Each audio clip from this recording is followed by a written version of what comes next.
एक आदमी के 3 बच्चे हैं। उन तीनों के बीच उसने अपनी प्रॉपर्टी डिवाइड कर दी। पहले 2 बच्चों को उसने लैंड दे दिया और तीसरे बच्चे को उसने अपना फ्लैट और ज्वेलरी दे दी। उसकी डेथ के बाद इन तीनों में लड़ाई हो जाती है। वाई? बिकॉज जो थर्ड बच्चा है वो ये कहता है कि मुझे ये लगता है कि ये जो विल है, पिताजी की जो वसीयत है, ये फेक है, ये फ्रॉड है, या उनसे जबरदस्ती लिखवाई गई है, क्योंकि मेरे जो बड़े 2 भाई बहन हैं उनको ज्यादा प्रॉपर्टी मिली है, उनको लैंड मिला है और मुझे केवल एक फ्लैट और ज्वेलरी मिली है। तो ये जो विवाद है, इसको सॉल्व करने के लिए, इसका हल ढूंढने के लिए ये तीनों कोर्ट जाते हैं। जब कोर्ट में पहुंचते हैं तो जो जिस बच्चे को ये विल फ्रॉड लगती है वो ये कहता है कि जी ये प्रॉपर्टी उनको ज्यादा मिली है, मुझे लगता है यहाँ तो पिताजी की कोई विल और है और यहाँ उनसे जबरदस्ती ये विल लिखाई गई है, कहिए क्या करें। सो अब हमारे देश में जो विल है वो लिखने का एक बाय लॉ एक तरीका है। हमारे देश में जो रिटन विल है वो ही विल मानी जाती है। एक विल को लिखित करना पड़ता है पेपर के ऊपर। आपको लिख के ये कहना होगा कि मैं ये इंसान हूं, ये मेरा नाम है, ये मेरा फादर्स एंड मदर्स नाम है और ये मेरी प्रॉपर्टी है और इस बच्चे को मैं ये प्रॉपर्टी देता हूं, या मेरे इस भतीजे को ये प्रॉपर्टी देता हूं, ये दोस्त को देता हूं, अपने अल्मा मेटर को देता हूं, जो या देती हूं।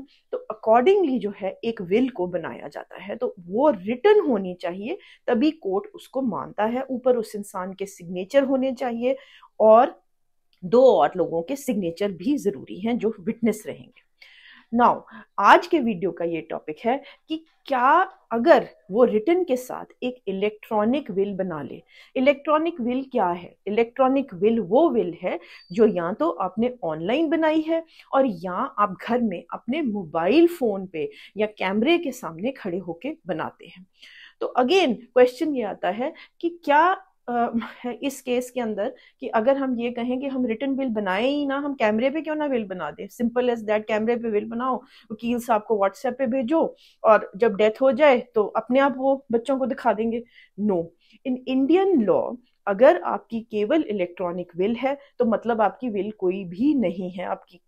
आपके पास एक वैलिड विल लॉ के नीचे, जो कोर्ट माने, जो लॉ के नीचे आप कह लीजिए लीगल हो, वो रिटन या लिखित विल ही है।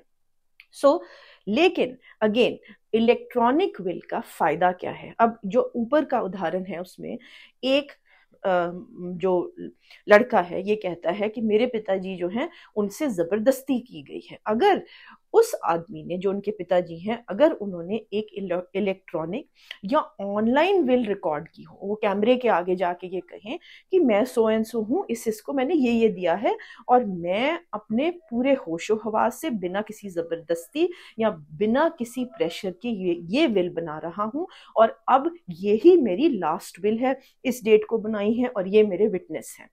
अगर ऐसी विल साथ में उस रिटन विल के लग जाए तो वो एक additional piece of evidence court में माना जाएगा और बहुत हद तक ऑब्वियसली जिसके हित में ये विल जानी होगी उसके हित में चली जाएगी इन द केस ऑफ जो भी विल की ऑथेंटिसिटी रहेगी।